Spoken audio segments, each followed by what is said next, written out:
సర్పంచ్లను ఏకగ్రీవంగా ఎన్నుకుంటే 20 లక్షల రూపాయల చొప్పున అందిస్తామని ఎమ్మెల్యే తెలిపారు. సర్పంచ్ పదవిని ఏకగ్రీవంగా ఎన్నుకుంటే గ్రామాభివృద్ధి కోసం మొత్తం 20 లక్షలు మంజూరు చేస్తామని Parigi MLA doctor T. Rammohan Reddy ప్రకటించారు. ఈ మొత్తంలో 10 లక్షల రూపాయలు ప్రభుత్వ నిధుల నుండి, మరిన్ని 10 లక్షల రూపాయలు ఎమ్మెల్యే నిధుల నుండి విడుదల చేస్తామని ఆయన తెలిపారు. సో నేను ఆలోచన చేసి ఏంటంటే చాలా మంది తమ్ముళ్ళు కష్టపడి పార్లమెంట్ లో నాకు అత్యధిక మెజార్టీ తీసుకొచ్చారు. వాళ్ళకి గెలిపించాల్సినటువంటి బాధ్యత నా పైన ఉంది కాబట్టి మండల అధ్యక్షులందరికీ కూడా ఇక్కడ ఉన్నటువంటి సీనియర్ నాయకులందరూ కూడా చెప్పినాను.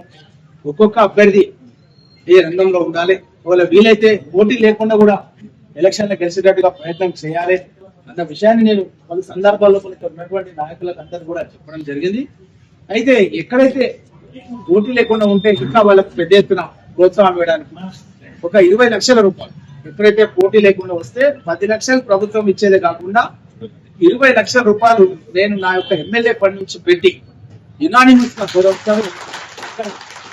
చేయడం జరుగుతున్న విషయాన్ని ఉన్నటువంటి సీనియర్ నాయకులు పత్రికా మాధ్యమాల ద్వారా అక్కడ ఔత్సాహిక సర్పంచ్ క్యాండిడేట్స్ అంటే గండేడు మొహమ్మదాబాద్లేమో రేపు నామినేషన్ లాస్ట్ డేట్, గండేడు మొహమ్మదాబాద్ మిగతా మనకు ఇంకా మనం థర్డ్ ప్లేస్ ఉన్నాం, వాళ్ళేమో ఫస్ట్ ప్లేస్.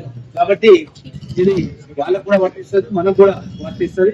అదే విధంగా ఎక్కడైతే మన అభ్యర్థులు ఒక్కొక్క అభ్యర్థి ఉండాలి, ఇద్దరిద్దరు ఉంటే ఓట్లు డివైడ్ అయిపోతాయి. కాబట్టి ఉన్నటువంటి నాయకులు అందరూ కూడా చెప్తున్నాం ఏంటంటే మీరు వాళ్ళందరూ కూర్చోబెట్టి మాట్లాడి కన్విన్స్ చేసి ఒకరికి అవకాశం వస్తే రేపు ఎంపీటీసీలలోనో ఇంకో దాంట్లోనో ఇంకో అవకాశం వేరే వాళ్ళకి వస్తుంది. కాబట్టి వాళ్ళను కన్విన్స్ చేసి వాళ్ళు విత్డ్రా చేసుకొని ఒక్క అభ్యర్థి ఉన్నట్టుగా ప్రయత్నం చేయాల్సిందిగా నాయకులందరూ కూడా కోరుకుంటూ